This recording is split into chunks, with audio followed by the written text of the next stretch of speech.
In the bustling city of Pattaya, Thailand, the vibrant red light districts had fallen silent. For 2 long years, the city known as the capital of sex tourism was in a deep slumber due to the pandemic lockdowns.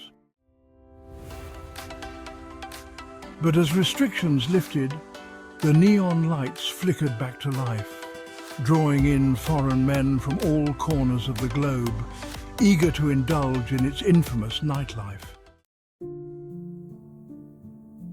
Among the new arrivals was an older man who had been visiting Pattaya for decades. He was often seen with a middle-aged woman he met in one of the city's many bars. He justified his visits by comparing prices, claiming it was cheaper and more enjoyable than in his home country. Despite prostitution being illegal in Thailand, the industry thrived, with women working as bar girls. One such bar girl was a young woman who had come to Pattaya in search of a better life. In 2019, she had a relationship with a foreign man who promised her a future together. But when she became pregnant, he abandoned her, leaving her to fend for herself and her unborn child. She now struggled to escape the world of prostitution. Job opportunities in her rural village were scarce, and the lockdown had only made things worse. Desperate to support her family, she continued to work in Pattaya even though she longed for a way out. As the city's nightlife roared back to life, darker stories began to emerge. Reports surfaced of foreign pedophiles returning to Pattaya, exploiting the vulnerable infrastructure of the red light districts.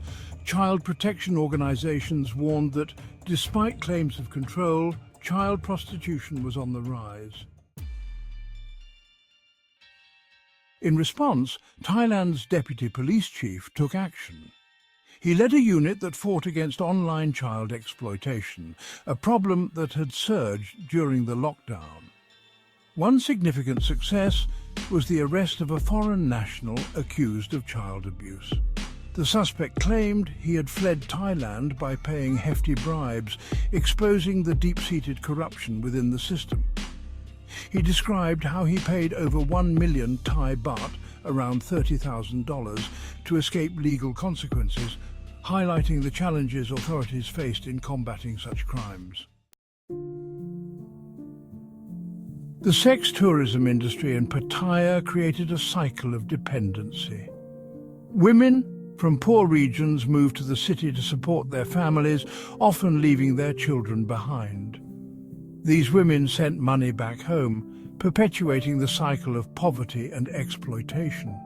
Organizations like the Human Help Network worked tirelessly to protect these vulnerable children, but the scale of the problem was immense. For viewers, this story serves as a stark warning.